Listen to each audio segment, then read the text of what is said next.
ലോകത്തിന്റെ ഇന്ദ്രിയങ്ങൾ മുഴുവൻ സന്തോഷിക്കാൻ വേണ്ടി നമ്മൾ ചെയ്യുന്ന കർമ്മങ്ങളൊക്കെ യജ്ഞങ്ങളാണ്. അപ്പൊ ചെയ്യുന്ന കർമ്മങ്ങള് ലോകത്തിന്റെ നന്മയ്ക്കായിക്കൊണ്ട് മാത്രം നമ്മൾ ഇച്ഛിച്ചുകൊണ്ട് എന്ത് പ്രവൃത്തി ചെയ്യുന്നു, ആ പ്രവൃത്തിയൊക്കെ യജ്ഞമാണ്. ആ യജ്ഞങ്ങളിൽ വെച്ച് ഏറ്റവും ശ്രേഷ്ഠമായ യജ്ഞം, അങ്ങനെ ഉണ്ടല്ലോ, മനുഷ്യന്മാരിൽ വെച്ച് ആരാ ശ്രേഷ്ഠൻ? അതിലും ശ്രേഷ്ഠം കുറച്ചും കൂടി അതിലും ശ്രേഷ്ഠം ചില ആൾക്കാർ, അങ്ങനെ ചിലരൊക്കെ ഭാഗവത്തിലൊക്കെ പല സന്ദർഭത്തിലും പറയുന്നുണ്ട്. അപ്പൊ എന്തിലും പറഞ്ഞാൽ അതിനേക്കാൾ ശ്രേഷ്ഠം എന്താ എന്ന് പറയാനുള്ള ഒരു അവസരം ഉണ്ടാവും. അപ്പൊ യജ്ഞങ്ങളിൽ വെച്ചിട്ട് ഏറ്റവും വലിയ യജ്ഞം എന്ന് പറഞ്ഞാൽ അത് ജപയജ്ഞം. ജപിക്കുക എന്നുള്ളതാണ് ഏറ്റവും വലിയ പ്രാധാന്യം. അങ്ങനെ ജപിച്ച് ജപിച്ച് ജപിച്ച് ജപകോടി ഗുണം ധ്യാനം. കോടി ജപിക്കുമ്പോ നമുക്ക് ധ്യാനിക്കാൻ തോന്നും. എന്താ ഈ ധ്യാനിക്കണത്?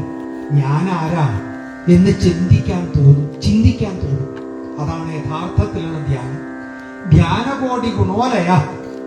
അങ്ങനെ ഞാൻ ആരാന്ന് ചിന്തിച്ചു തുടങ്ങിക്കഴിഞ്ഞാൽ കുറേശ്ശെ മനസ്സിലാവാൻ തുടങ്ങും ഞാൻ ആരാന്ന്. ആനന്ദ സ്വരൂപമായിട്ട് നമ്മുടെ ഉള്ളിലിങ്ങനെ എന്തവസ്ഥയിലും നമുക്ക് ആനന്ദിക്കാൻ പറ്റും.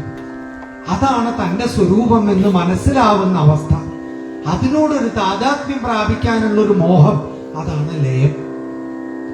ജപകോടി ഗുണം ധ്യാനം. ധ്യാനകോടി. ഞാനാരാന്ന് ചിന്തിച്ച് ചിന്തിച്ച് ചിന്തിച്ച് കോടി തവണ അങ്ങനെ ചിന്തിക്കാൻ തോന്നുമ്പോ അത് ഒരു രസം നമ്മുടെ ഉള്ളില് ഉടലെടുക്കും. അതാണ് ധ്യാനത്തിൽ നിന്ന് ഉടലെടുക്കുന്ന ലയം. ലയകോടി ഗുണം ഗാനം. അങ്ങനെ ലയിച്ച് ലയിച്ച് ലയിച്ച് ലയിച്ച് നമ്മൾ ഇരിക്കുമ്പോ അതിന്ന് വരുന്ന ഒരു വാക്ക്, അത് പരാപശ്യന്തി മധ്യമ വൈഖരിയായിട്ട് നമ്മുടെ ചുണ്ടിന്റെ ഇടയിൽ കൂടെ പുറത്തേക്ക് അങ്ങോട്ട് വരും. അതാണ് ഗാനം. അതാണ് യഥാർത്ഥത്തിലുള്ള ഗാനം. ആ ഗാനത്തിൽ അപ്പുറം ഒന്നില്ല. ആ ഗാനങ്ങളാണ് യഥാർത്ഥത്തിൽ മന്ത്രങ്ങള്, സ്തോത്രങ്ങള്, സ്തുതികള്, വേദങ്ങള്, ശ്രുതികള്, സ്മൃതികള്, പുരാണങ്ങള്, ശിഷ്ടാചാരങ്ങള് എന്നൊക്കെ പറയുന്നത് യഥാർത്ഥത്തില് ആ ഗാനങ്ങളാണ്. ആ ഗാനങ്ങളുടെ സാരമായി തീരുന്നു ഉദ്ധവഗീത, ഭഗവത്ഗീത, ഐളഗീത, ഭിക്ഷുഗീത. എത്ര എത്ര എത്ര എത്ര ഗീതകള്! ഓരോ പുരാണത്തിലും ഓരോ തരം ഗീതകള് എന്ന് പറഞ്ഞാൽ ഈ പാട്ടുകളുടെയൊക്കെ സാരം മാത്രം പറഞ്ഞിട്ടുള്ള ഗീതങ്ങള് വേറെ. നോക്കി നോക്കൂ. അതാണ് യഥാർത്ഥത്തിലുള്ള നമ്മുടെ ഹൃദയത്തിനെ സന്തോഷിപ്പിക്കുന്ന, ഇല്ലെങ്കിൽ ഹൃദയത്തിന് ശക്തി തരുന്ന ആ ആത്മസ്വരൂപമായ പരമാത്മ ചൈതന്യം എന്ന് പറയുന്ന ആ ആനന്ദക്കട്ട. ആ ആനന്ദക്കട്ടയെ നമ്മൾ കണ്ടെത്താനുള്ള ഏറ്റവും നല്ല വഴിയാണ് ശ്രീമദ് ഭാഗവത കഥാമൃത യജ്ഞം. ശ്രീമദ് ഭാഗവതാമൃതം അതൊരു യജ്ഞമായിട്ട് സ്വീകരിക്കുക. എങ്ങനെ? 7 ദിവസം കൊണ്ട് ഇത് വായിച്ചു തീർക്കുക. 7 ദിവസം കൊണ്ട് അത് ആസ്വദിക്കാൻ കഴിയുക. അതാണ് ഈ കലികാലത്തിലെ ഏറ്റവും വലിയ യജ്ഞം. ആ യജ്ഞത്തിലൂടെ നമ്മൾ ഈ ജപയജ്ഞത്തിലേക്ക് ശക്തി കിട്ടുന്നവരായിട്ട് വരും. എപ്പോഴും കൃഷ്ണ, രാമ, നാരായണ, ഗോവിന്ദ, ദാമോദര എന്നൊക്കെ ഇങ്ങനെ വിളിക്കാൻ തോന്നും. അതല്ലാണ്ട് ഒന്നും ഉച്ചരിക്കാൻ തോന്നാത്തൊരവസ്ഥ വരും. അത് വരണമെന്നുണ്ടെങ്കിൽ കൃഷ്ണ കഥകള്, നവനീത കൃഷ്ണന്റെ കഥകള് നിരന്തരം കേൾക്കണം. ആ നവനീത കൃഷ്ണൻ തന്നെ രാമനായിട്ടും വരാഹായിട്ടും നരസിംഹായിട്ടും ഒക്കെ അവതരിച്ചപ്പോ ഉണ്ടായിട്ടുള്ള ലീലകള് അതൊക്കെ അങ്ങനെ അനുസ്മരിക്കുക. ഒന്നിന് പിന്നാലെ ഒന്നായിട്ട്. കാളം കൂട്ടി ഉണ്ട് കഴിഞ്ഞാൽ പിന്നെ കുറച്ച് സാമ്പാർ കൂട്ടി ഉണ്ട്. അത് കഴിച്ച് മടുത്തു കഴിഞ്ഞാൽ കുറച്ച് അവിയൽ കൂട്ടി ഉണ്ട്. ഇത് കഴിഞ്ഞാൽ എന്തായി? കുറച്ച് പായസം കൊണ്ട് കഴിക്കുക. ഇത് കഴിഞ്ഞാൽ കുറച്ച് മോര് കൂട്ടി ഉണ്ട്. കുറച്ച് കഴിഞ്ഞാൽ പിന്നെ എന്തായി? വേറെ എന്തെങ്കിലുമൊക്കെ ഇങ്ങനെ മാറി മാറി മാറി ഒരേ ഒരു ലക്ഷ്യമാണ് അവിടെ, വിശപ്പ് മാറുക. അതിന് പല വിഭവങ്ങളെ എന്ന് പറഞ്ഞ പോലെ നമ്മൾ പല പല തരത്തില് ഭഗവത് ലീലകള്. നരസിംഹമൂർത്തി ആയിട്ട് അവതരിപ്പിച്ച ലീല അതൊരു അവിയല് ലീല. വരാഹമൂർത്തിയായിട്ട് ഭഗവാൻ അവതരിപ്പിച്ച ഒരു കാളന്റെ ലീല, ആ കാളലീല. ഇല്ലെങ്കിൽ വേറൊരു തരത്തില് ഇങ്ങനെ അവതാര ലീലകളൊക്കെ ഓരോ വിഭവങ്ങളാണ്. ആ വിഭവങ്ങളൊക്കെ നമ്മൾ അങ്ങനെ എടുത്ത് ഭക്ഷിക്കുക. ഒരേ ഒരു ലക്ഷ്യം, ഞാൻ ആരാന്ന് മനസ്സിലാക്കാൻ. അതിന് നമുക്ക് നമ്മളെ കൊണ്ട് ജപിപ്പിക്കും ആ ലീലകള്. ആ കഥകൾ കേൾക്കുമ്പോ നമ്മൾ അറിയാണ്ട് നാമം ജപിച്ചു പോകും. ഹിരണ്യകശിപു അതികഠിനമായിട്ട് ഉപദ്രവിച്ചപ്പോഴും പ്രഹ്ലാദന് മനസ്സിന്റെ ഉള്ളിൽ മാത്രമല്ല, നാവിന്റെയും ആ ചുണ്ടിന്റെ ഇടയിൽ കൂടെ വൈഖരിയായിട്ട് പുറത്തേക്ക് വന്നത് നാരായണ നാമം, ഹരിനാമം. ഒരു പരിഭ്രമവും ഇല്ലാതെ ആ ഹരിനാമം ചുണ്ടിന്റെ ഇടയിൽ കൂടെ ആ പരാപശ്യന്തി മധ്യമ വൈഖരിയായിട്ട് പുറത്തേക്ക് വരണമെന്നുണ്ടെങ്കിലോ അതെങ്ങനെ വന്നത്?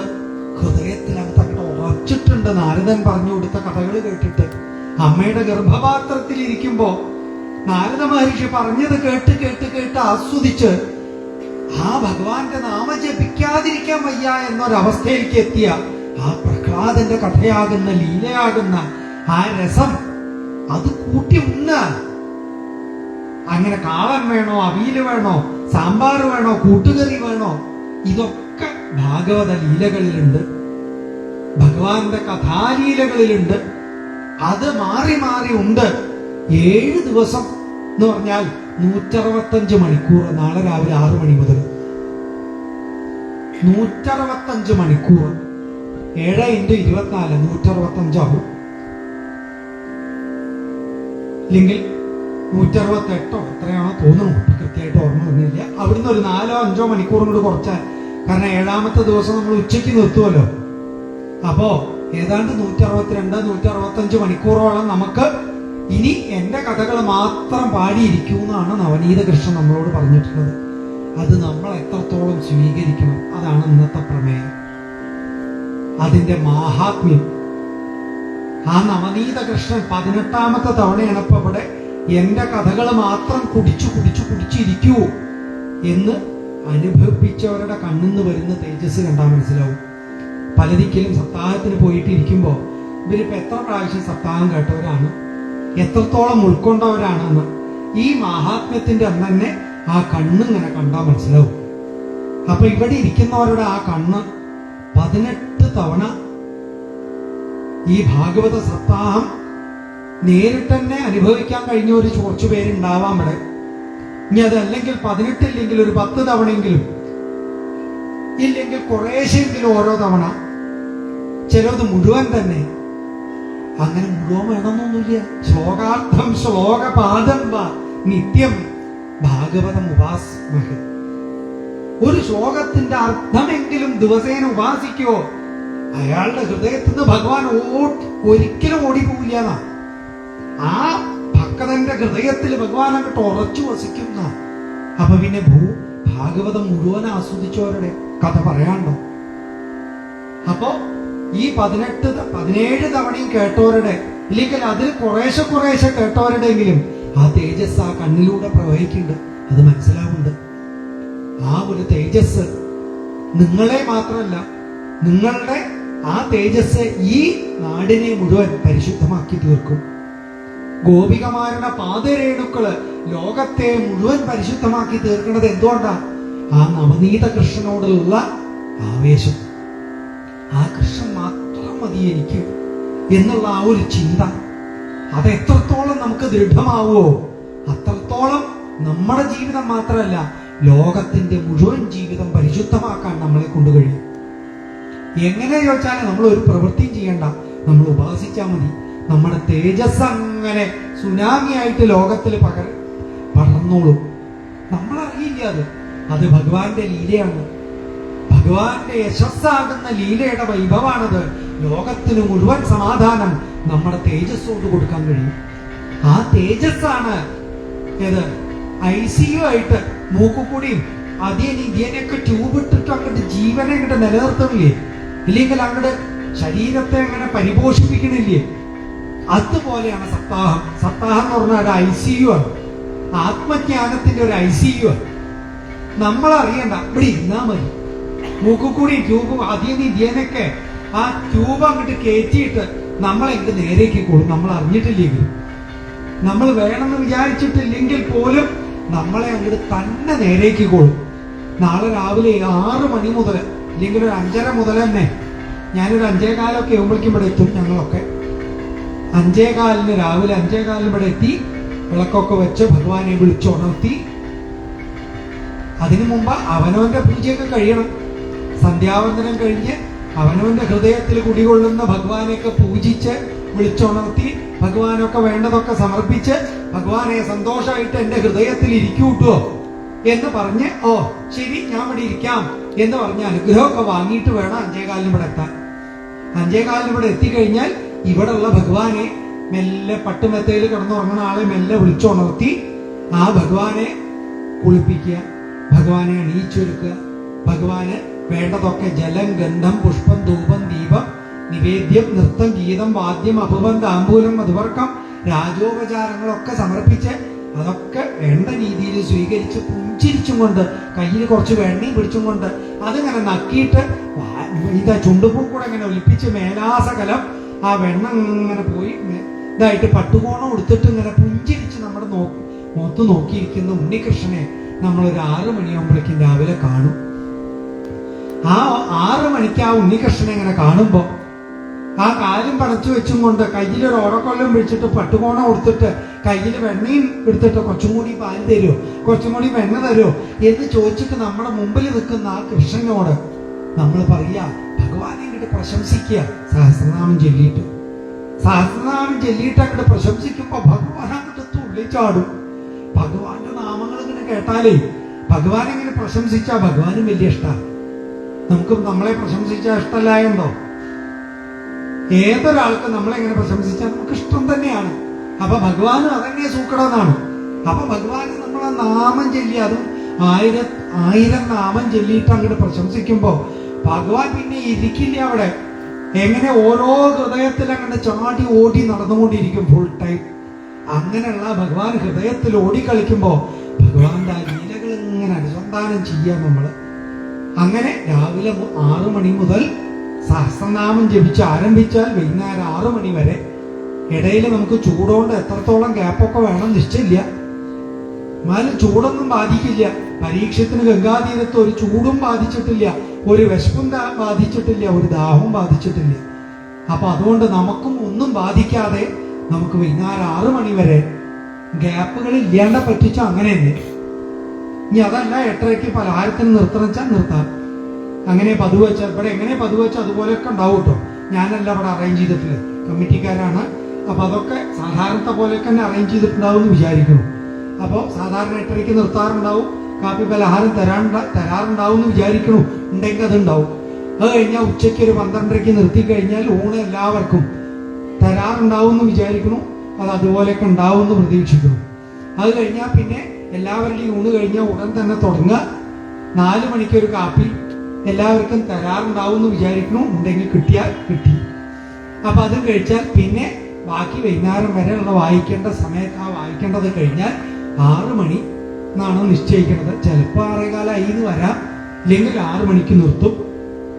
6 മണി കഴിഞ്ഞാൽ പിന്നെ ഇവിടെ വല്ല പരിപാടികളൊക്കെ ആസൂത്രണം ചെയ്തിട്ടുണ്ടെങ്കിൽ അതിലൊക്കെ ഇരുന്ന് പങ്കെടുക്കണോണ്ട് ഒരു വിരോധവും ഇല്ല. ഇവിടെ 6 മണിക്ക് അത് സമർപ്പിച്ച് ദീപാരാധന കഴിഞ്ഞു കഴിഞ്ഞാൽ ആ ചടങ്ങ് കഴിഞ്ഞു.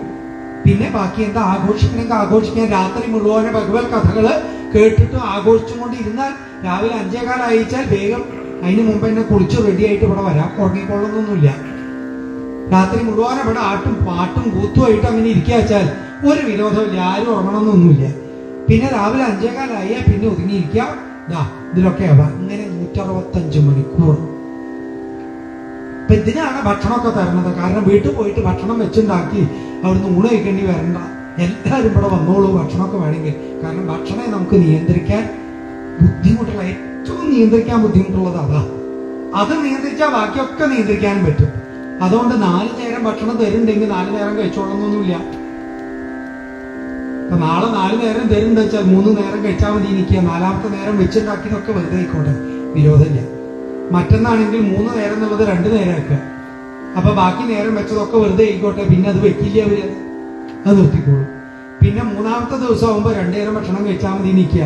അപ്പോഴേക്കും ബാക്കി 3 നേരം വെച്ചിട്ടുണ്ടെങ്കിൽ അതൊക്കെ വെറുതെ ആയിക്കോട്ടെ, അപ്പൊ സാരില്ല. 4ാമത്തെ നേരം 1 നേരം ഭക്ഷണം കഴിക്കുമെന്നാവുക എല്ലാവരും. അപ്പൊ എന്തായി വെച്ചുണ്ടാക്കണതൊക്കെ അങ്ങനെ ആവുകയാണ്. ചിലവര് മെല്ലെ വെക്കണതൊക്കെ കുറയ്ക്കും. പിന്നെ അഞ്ചാമത്തെ നേരം ഒരു നേരം തന്നെ കഴിക്കണത് തന്നെ പകുതിയാക്കാൻ നോക്കുക. സാധാരണ കഴിച്ചത് മൂക്കറ്റം കഴിക്കുന്നുണ്ടെങ്കിൽ അത് കുറച്ച് കുറയ്ക്കാൻ നോക്കുക. അങ്ങനെ 5-ാം ദിവസം ആകുമ്പോഴേക്ക് അതും കുറയ്ക്കുക. 6-ാം ദിവസം ആകുമ്പോൾ ഒന്നും വേണ്ട, ഇവിടെ ദഹനപ്പര വെറുതെ കാലിയാവുക. 7-ാം ദിവസം ആകുമ്പോൾ ഒന്നും വേണ്ട, ഒന്നും ആരും വെക്കും ചെയ്യില്ല വെച്ചാലോ, അതാണ് ഏറ്റവും വലിയ സപ്താഹം. അതിന് കഴിയുമോ? അപ്പൊ എന്താ, ഇവിടെ സപ്താഹത്തിന് ഒരു 1000, 1500 ഇല്ലെങ്കിൽ 5000 ആളുണ്ട്, ആർക്കും ഒന്നും വേണ്ട. വെള്ളം കൊടുത്താൽ പോലും ആരും കുടിക്കുന്നില്ല, അറിയണില്ല അവര്. അപ്പൊ എന്താ, ഇവിടെ ദഹനപ്പരിയും വേണ്ട, ഒന്നും വേണ്ട, പന്തലില്ല, പന്തലും വേണ്ട, മഴ പെയ്താലും അറിയില്ല, വെയില് വന്നാലും അറിയില്ല. അങ്ങനെ ആ കഥകളിൽ ഇങ്ങനെ ലയിച്ചിരിക്കുന്ന ഒരു 5000 ആൾക്കാർ, പിന്നെ ഭഗവാൻ ആ ഹൃദയത്തിൽ നിന്ന് പോവോ 5000 ആൾക്കാരുടെ? അതാണ് ഭഗവാൻ ആഗ്രഹിക്കുന്നത്. അതിലേക്ക് എത്താൻ എത്രത്തോളം നമ്മൾ നമ്മളെ നിയന്ത്രിക്കണം, അവരോട് തീരുമാനിച്ചാൽ മതി. ജിതം സർവം ജിതേ രസേനാണ്. നാവിനെ നിയന്ത്രിച്ചാൽ ബാക്കി ഇന്ദ്രിയങ്ങളൊക്കെ നമുക്ക് നിയന്ത്രിക്കാൻ പറ്റുമെന്ന് ഏകാദശ സ്കന്ധത്തിൽ ഉദ്ധവന് ഭഗവാൻ ഉപദേശിക്കുന്നു. അപ്പൊ അത് നമ്മൾ നിയന്ത്രിച്ചു നോക്കുക. എത്രത്തോളം 3 ഇഡ്ഡലി ഉളമ്പിച്ചാൽ അയ്യോ വേണ്ടായിരുന്നില്ല, 2 മതിയെന്ന് പറഞ്ഞിട്ട് കഴിക്കാൻ തുടങ്ങിയിട്ടില്ലെങ്കിൽ അത് അങ്ങനെ കൊടുക്കുക. ഇങ്ങനെ ആവാലോ. ഇങ്ങനെ എത്രത്തോളം നമുക്ക് ഭക്ഷണത്തെ നിയന്ത്രിക്കാൻ പറ്റുമോ അത് നിയന്ത്രിക്കണം. നിയന്ത്രിച്ചുകൊണ്ട് നമ്മൾ കഥയിലങ്ങോട്ട് മുഴുകണം. അത് നിയന്ത്രിച്ചാൽ മാത്രം പോരാ, ഇവിടെ പിടിക്കും വേണം. ഇവിടെ പിടിച്ചിട്ടില്ലെങ്കിൽ അത് നിയന്ത്രിച്ചുകൊണ്ട് വലിയ ഗുണമൊന്നുമില്ല. ഭഗവാനെ മുറുകെ പിടിച്ചാൽ നമ്മൾ അറിയാണ്ട് തന്നെ ബാക്കിയൊക്കെ നിയന്ത്രിക്കാൻ നമുക്ക് പറ്റും ചെയ്യും. അപ്പൊ ഇത് 2 തോണി പോലെയാണ്. ഇവിടെയും മുറുകെ പിടിക്കണം, മറ്റത് കുറയ്ക്കും വേണം, ഇല്ലേ? ഇതാണ് എല്ലാ ഉപാസനയുടെയും രീതി. ഭഗവാനിലേക്ക് മുറുകെ പിടിക്കണം. ആ മുറുകെ പിടിക്കൽ ശക്തമായാൽ മറ്റൊക്കെ നിയന്ത്രിച്ചിട്ടില്ലെങ്കിൽ നമ്മൾ തന്നെ നിയന്ത്രിക്കാനുള്ള ശക്തി നമുക്ക് കിട്ടും. എന്നാ അത് നിയന്ത്രിക്കും കൂടി ചെയ്താലോ അത്രത്തോളം ഭഗവാനിലേക്ക് അങ്ങോട്ട് നമുക്ക് മുറുകെ പിടിക്കാൻ പറ്റും. അതാണ് ഭാഗവതം കൊണ്ട് നമുക്ക് നേടിയെടുക്കേണ്ടത്. അപ്പോ 6 മണിന്റെ മുമ്പ് എത്തുന്നവര് പ്രത്യേകിച്ചും വീട്ടിലൊക്കെ പുഷ്പങ്ങൾ ഉണ്ടെങ്കിൽ തുളസി തെച്ചിയൊക്കെ ഇട്ടുള്ള നല്ല പുഷ്പങ്ങൾ അതുണ്ടെങ്കിൽ അതൊക്കെ പൊട്ടിച്ച് അതിന്റെ കൊമ്പും കോലൊക്കെ കളഞ്ഞ് ഇതകളുകൾ മാത്രമാക്കിയിട്ട് മാല കെട്ടണമെങ്കിൽ മാല കെട്ടിയിട്ട് ഇവിടെ കൊടുന്ന് ഭഗവാനെ സമർപ്പിക്കാൻ കൊടുന്ന് വെക്കുക, മാല ചാർത്താം. അതല്ലെങ്കിൽ പുഷ്പാഞ്ജലിക്കാണെങ്കിൽ ഇതകളുകളാക്കിയിട്ട് ഒരു ചീഞ്ഞതോ ഒരു പുഴുകുത്തിയതോ ഇല്ലെങ്കിൽ ഒന്ന് കരിഞ്ഞുണങ്ങിയതോ ഒന്നും ഉണ്ടാവാൻ പാടില്ല. സമർപ്പിക്കുകയാണെങ്കിൽ പരിശുദ്ധമായിട്ട് സമർപ്പിക്കാൻ പാടില്ല, ഇല്ലെങ്കിൽ സമർപ്പിക്കേണ്ട ചോളൂ, വിരോധമില്ല. സമർപ്പിക്കുമ്പോൾ അത്രയും നിഷ്കരിഷം ഉണ്ടാവണം. അതുകൊണ്ട് പൂവ് പൊട്ടിച്ച് അവിടെയും ഇവിടെയും വെക്കരുത്. ശുദ്ധമായ സ്ഥലത്ത് വെച്ച് അതൊക്കെ നേരേക്ക് ശുദ്ധമായ ഇലയിലോ ഇല്ലെങ്കിൽ പാത്രത്തിലോ കൊണ്ടുവന്ന് ശുദ്ധമായിട്ട് ഇവിടെയോ അവിടെയും ഒക്കെ സമർപ്പിക്കുക.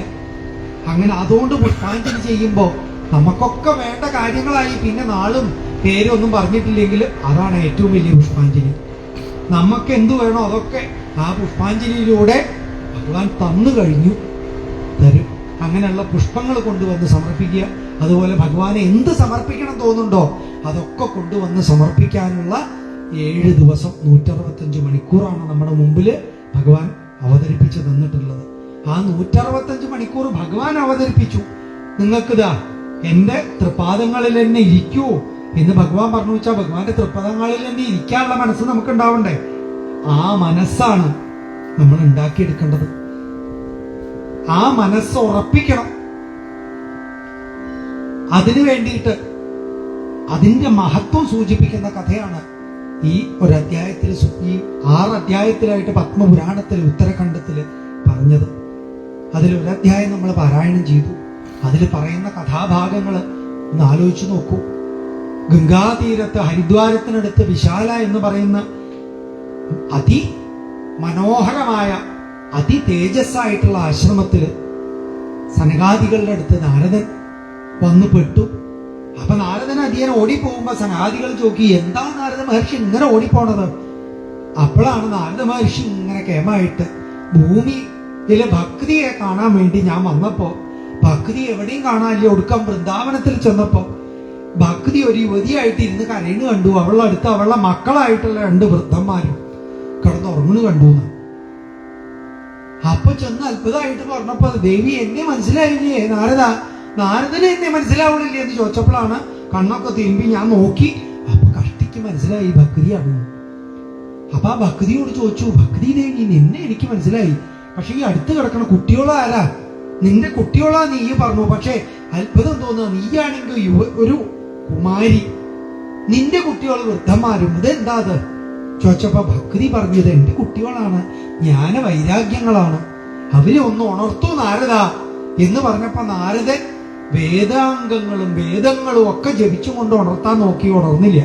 നാരദനാകെ പരിഭ്രമിച്ചു ലോകം മുഴുവൻ ഓടി നടന്ന് പണ്ഡിതന്മാരെ കണ്ട് ചോദിച്ചു, ഇവരെ ഉണർത്താൻ എന്താ ചെയ്യേണ്ടത്? അവരൊക്കെ ചിലവർ മിണ്ടാണ്ടേ, ചിലവർ അങ്ങോട്ട് തിരിഞ്ഞു പോയി. ഒടുക്കെന്താ, ഞാൻ ഇങ്ങനെ കഷ്ടപ്പെട്ടത് ആ വിശാലയിൽ എത്തിയപ്പോഴാ സനകാദികളെ നിങ്ങളെ കണ്ടത്, ഇനി എന്താ വേണ്ടത് എന്ന് ചോദിച്ചപ്പോ സനകാദികൾ അങ്ങനെ ചിരിക്കാൻ തുടങ്ങി. നാരദ മഹർഷി അങ്ങനെ പണ്ട് വേദവ്യാസനെ പറഞ്ഞു കൊടുത്തിട്ടില്ലേ ശ്രീമദ് ഭാഗവത്തിന്റെ വൈഭവം, ആ ശ്രീമദ് ഭാഗവതം കേൾപ്പിക്കൂ, അത് കേൾപ്പിച്ച പിന്നെ ഉണരാതിരിക്കില്ല ആരും. അങ്ങനെ അത് വേദവ്യാസന് ബോധ്യപ്പെടുത്തിയതല്ലേ. അങ്ങക്ക് ബ്രഹ്മാവ് പറഞ്ഞു തന്നത്, എന്താ അതൊക്കെ മറന്നോ എന്ന് ചോദിച്ചപ്പോഴാണ് അതങ്ങോട്ട് കേട്ടിട്ടേ സന്തോഷായിട്ട് അങ്ങോട്ട് ഓർമ്മ, പണ്ട് പറഞ്ഞ് കേട്ടതും അത് വേദവ്യാസന് പറഞ്ഞു കൊടുത്തതും അങ്ങോട്ട് ഓർത്തിട്ട് അതിസന്തോഷായിട്ട് കണ്ണീരൊഴുക്കി അങ്ങനെ പുഞ്ചിരിച്ച് നാമം ജപിച്ച് തുള്ളിച്ചാടി സനകാദികളുടെ മുമ്പിൽ. എന്നിട്ട് അവരുടെ കാൽക്കൽ വീണ് നമസ്കരിച്ചിട്ട് സന്തോഷം പ്രകടിപ്പിച്ചപ്പോ, എന്നാ ഇപ്പൊ തന്നെ സപ്താഹമായിട്ട് ഭാഗവതം ഒന്ന് ആസ്വദിക്കണം എന്ന് നാരദൻ അങ്ങോട്ട് മോഹം വന്നു. നാരദൻ സനകാദികളോട് ചോദിച്ചു, നിങ്ങൾ എന്നെ ഗുരുനാഥനായിട്ട്, ആ ഗുരുനാഥന്മാരായിട്ട് ഇരുന്ന് ആ ഭാഗവതം എനിക്ക് കേൾപ്പിച്ചു തരുമോ? അതിന് പറ്റിയ സ്ഥലപ്പ് എവിടെ നാരദ, ഞങ്ങളാവാം എന്ന് പറഞ്ഞു. അതെവിടെ എന്ന് നാരദന് ചോദിച്ചു. എവിടെ വെച്ചിട്ട്? എവിടെ വെച്ചിട്ട് വേണോ? വേണ്ട, നമുക്ക് ആനന്ദ തടം അവിടെ പോവുക എന്ന് പറഞ്ഞ് അവിടെ പോയിട്ട് ഇതാ കേമായിട്ട് നാമജപണം തുടങ്ങിയതാണ്. സനകാദികളെ മാഹാത്മ്യം പറയാൻ തുടങ്ങി കഥ. അത് വേറൊരു മാഹാത്മ്യ പറയണം. ആത്മദേവൻ എന്നൊരു ബ്രാഹ്മണൻ പണ്ട് കുട്ടികളില്ലാണ്ട് കാട്ടിലേക്ക് പോയപ്പോ ഒരു സന്യാസിയെ കണ്ടു. സന്യാസിയോട് എനിക്ക് കുട്ടികളെ തരുവോ, അങ്ങ് അനുഗ്രഹിച്ചാൽ എനിക്ക് കുട്ടികളുണ്ടാവും എന്ന് പറഞ്ഞപ്പോ അദ്ദേഹം കണ്ണടച്ചു നോക്കി, നിനക്കൊരു 7 ജന്മത്തിൽ കുട്ടികൾ ഉണ്ടാവില്ല, പിന്നെ ഞാൻ എന്താ ചെയ്യാ? അദ്ദേഹം വിടുന്നില്ല. നിങ്ങൾ എങ്ങനെയാലും അനുഗ്രഹിച്ചാൽ എന്റെ കാര്യം സാധിക്കും, അതുകൊണ്ട് അങ്ങ് എന്നെ അനുഗ്രഹിക്കണേ എന്ന് പറഞ്ഞു ആദ്യ കാല് പിടിച്ചപ്പോ ഒരു പഴം കൊടുത്തു.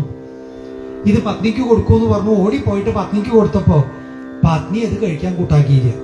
പത്നി അത് തന്റെ തൊഴുത്തിൽ നിൽക്കണ പയ്യന് കൊടുത്തു.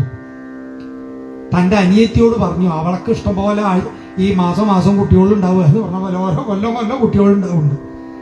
അപ്പൊ അവൾക്ക് കുറെ കുട്ടികളാ, അതിലൊരു കുട്ടിയെ എനിക്ക് തന്നാൽ മതി, ഞാൻ എന്റെ കുട്ടിയാന്ന് പറഞ്ഞിട്ട് എന്റെ ഭർത്താവിന് കൊടുത്തോളാം. അങ്ങനെയൊക്കെ വ്യവസ്ഥയാക്കിയിട്ടാണ് ഇത് പയ്യന് കൊടുത്തിട്ട് ഞാൻ ആ പഴമൊക്കെ തിന്നു എന്ന് പറഞ്ഞ് പിന്നെ ഗർഭം വെച്ച് കെട്ടി വലുതാക്കി 10 മാസം കഴിഞ്ഞപ്പോ അനിയത്തി പ്രസവിച്ചു. അനിയത്തിൽ ആ കുട്ടിയെ ഞാൻ പ്രസവിച്ചതാന്നിട്ട് ഭർത്താവിന് കൊടുത്തു. ഭർത്താവിന് സന്തോഷമായി. ആ ഉണ്ണിക്ക് പേരിട്ടു, ദുന്ദുകാരിന്ന് പേരിട്ടു. അപ്പോഴാണ് പശു പ്രസവിച്ചു. പശു പ്രസവിച്ചപ്പോ എന്തായി? പശുക്കുട്ടിയല്ല ഉണ്ടായത്, ഒരു മനുഷ്യക്കുട്ടി ഉണ്ടായി. ആ മനുഷ്യക്കുട്ടിക്ക് ചെവി മാത്രം പശുവിന്റെ. ആത്മദേവനുണ്ടായി സന്തോഷം. എനിക്കും ഉണ്ണിണ്ടായെന്ന് മാത്രമല്ല, പ്രസവിക്കാണ്ട് അങ്ങനെ നിന്നായിരുന്ന എന്റെ പയ്യൻ പ്രസവിച്ചു. ആ പയ്യനൊരു ഉണ്ണി മനുഷ്യ ശിശു, ചെവി മാത്രം പശുവിന്റെ. അപ്പൊ ആ ഉണ്ണിക്ക് എന്താ പേരിടുന്നത്? ഗോകർണൻ. പശുവിന്റെ ചെവി ഉള്ള ആളെന്ന് വിചാരിച്ചു ഗോകർണൻ എന്ന് മടിയിൽ വെച്ച് പേരിട്ടു. അങ്ങനെ 2 ഉണ്ണികളും അവിടെ ഇങ്ങനെ വളർന്നു. മുട്ടുമുട്ടുക്കന്മാരെ. പശു പ്രസവിച്ച ഉണ്ണി മിട്ടുക്കനായി, മറ്റേയാള് കുറച്ച് മോശക്കാരനാണ്. അതിങ്ങനെ വളരും തോറും അണ്ടിയോട് അടുക്കുമ്പോഴേ മാങ്ങയുടെ പുളി അറിയൂന്ന് പറഞ്ഞ പോലെ വളരും തോറും ആത്മദേവന് തോന്നി ഇങ്ങനെ ഒരു ഉണ്ണി ഉണ്ടാവണേക്കാൾ നല്ലത് ഉണ്ടാവാണ്ടിരുന്നാ മതിയായിരുന്നു. ഹൈ, മഹാമോശ സ്വഭാവം. പക്ഷേ പശു പ്രസവിച്ച ഉണ്ണിയാണെങ്കിലോ തന്നെ എങ്ങനെ ആനന്ദിപ്പിക്കണു. ആ ഉണ്ണിയുടെ തേജസ്, ആ ഉണ്ണിയുടെ ജ്ഞാനമൊക്കെ ഉള്ളിന്ന് അങ്ങനെ വന്നു. ആ പഴം കഴിച്ചുണ്ടായ ഉണ്ണിയാണതേ സന്യാസി തന്നത്.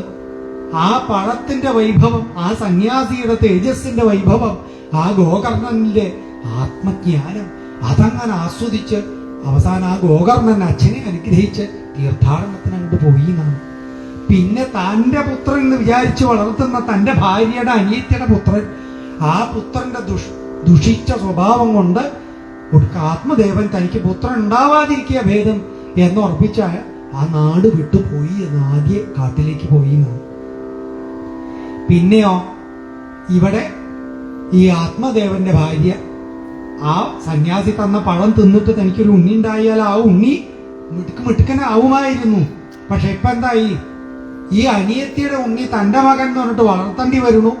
ആ ഉണ്ണിയുടെ ദുഷിച്ച സ്വഭാവം കൊണ്ട് കഷ്ടപ്പെട്ട് ഒടുക്കം തല്ല് കിട്ടുക മകന്റെ അടുത്തുനിന്ന്. ഇങ്ങനെ തല്ല് കിട്ടി മടുത്തു. ഒടുക്കം എന്തായി? അമ്മയെ തന്നെ കൊന്ന് കിണറ്റിലിട്ടു എന്നാണ്. നോക്കണ്ടേ? ആലോചിച്ചു നോക്കൂ. പിന്നെ ആ ദുന്ദുകാരിയുടെ പരാക്രമമായി നാട്ടില് വേശ്യാവൃത്തിയും കളവും ഇങ്ങനെ ദുഷിച്ച പ്രവൃത്തി അവസാനം ഈ വേശ്യകളൊക്കെ കൂടി അവനെ കൊന്നു. അവനൊരു പ്രേതായിട്ട് അലഞ്ഞു. ഇത് ഗോകർണൻ മനസ്സിലാക്കി. ഗോകർണൻ ഇതറിഞ്ഞു. തന്റെ അനിയൻ ഇങ്ങനെ ദുഷിച്ചവനായി മാറി അവസാനം പ്രേതായിട്ട് പോയിന്ന്. അവന് മുക്തി ഉണ്ടാവാൻ പോയി ഗയാശ്രാദ്ധ കൂട്ടി. ഇത് സനകാദികൾ നാരദനോട് പറയുന്ന മഹാത്മ്യ. അങ്ങനെ ഗയാശ്രാദ്ധ കൂട്ടിയിട്ട് അവന് മുക്തി കിട്ടിയിട്ടുണ്ടാവും എന്ന് വിചാരിച്ച് ഗോകർണൻ ഇങ്ങനെ സഞ്ചരിച്ച് തന്റെ നാട്ടിൽ തന്നെ വന്നിട്ട് തന്റെ വീട്ടില് ആകെ മാറാല പിടിച്ചു. അവിടെ ആരും ഇല്ലാണ്ടായി. അവിടെ കിടന്ന് പൂമോത്ത് കിടന്ന് ഉറങ്ങുമ്പോ രാത്രി ഇതാ പ്രേതായിട്ട് വരുന്നു. ആടിന്റെ രൂപത്തില്, പയ്യന്റെ രൂപത്തില്, പാമ്പിന്റെ രൂപത്തിലൊക്കെ പല രൂപത്തിൽ വന്ന് പേടിപ്പിക്കുമ്പോ ഇദ്ദേഹത്തിന് ആത്മജ്ഞാനം ഉണ്ടാവുകൊണ്ട് പേടി വരണില്ല.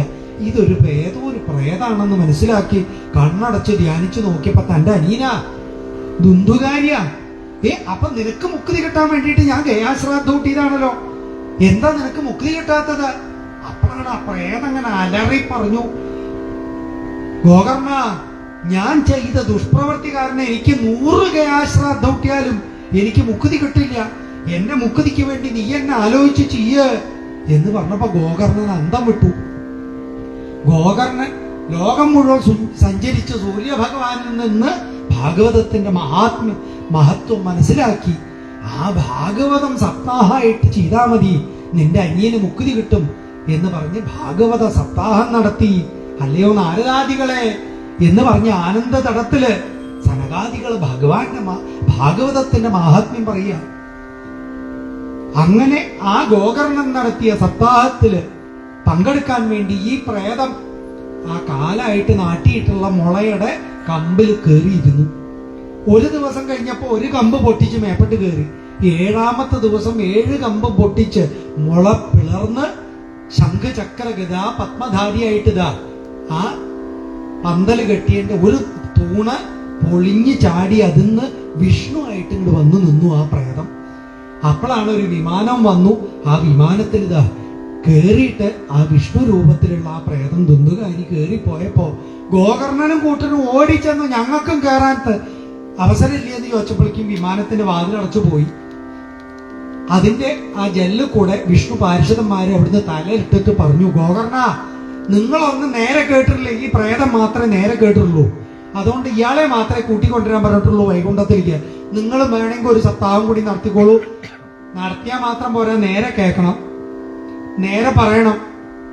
എന്നാലേ നിങ്ങളെ കൊണ്ടുപോകാനോ ആദ്യം വിമാനം വരുള്ളൂ.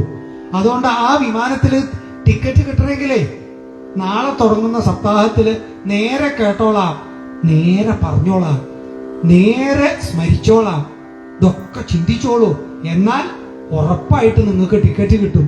ആ ടിക്കറ്റ് വാങ്ങിയാൽ അടുത്ത വിമാനത്തില് നിങ്ങളും കയറി പോന്നോളും. ഇപ്പൊ നിങ്ങൾക്ക് അതിനുള്ള ടിക്കറ്റ് നിങ്ങൾ വാങ്ങിയിട്ടില്ല, അതുകൊണ്ട് ഇപ്പൊ തന്നെ ഉറപ്പിച്ച് ടിക്കറ്റ് വാങ്ങിക്കോളൂ എന്ന് പറയലും ഗോകർണനും കൂട്ടരും അടുത്ത സപ്താഹം കഴിയുമ്പോ ഞങ്ങൾക്ക് ടിക്കറ്റ് വേണേന്ന് പറഞ്ഞ് കണ്ണടച്ചിട്ട് ഒരു കൈ നീട്ടിയതും അവരുടെ കയ്യിലൊക്കെ ടിക്കറ്റ് കിട്ടിയത്.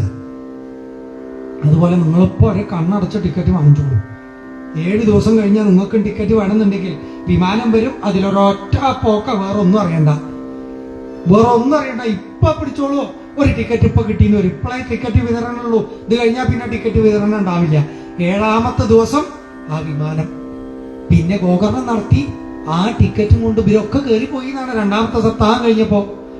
അപ്പൊ നോക്കൂ, സപ്താഹത്തിന്റെ മഹത്വം അത് വേണ്ട രീതിയിൽ കേൾക്കണം. ശ്രവണം കീർത്തനം വിഷ്ണു സ്മരണം പാദസേവനം അർച്ചനം വന്ദനം ദാസ്യം സഖ്യം ആത്മനിവേദനം. ഇതൊക്കെ സപ്താഹത്തിലൂടെ നമ്മൾ ചെയ്യുമ്പോ പവിത്രമായി ചെയ്യണം. പവിത്രമായിട്ട് ഈ 9 വിധത്തിലും വേണമെങ്കിൽ ചെയ്യാം.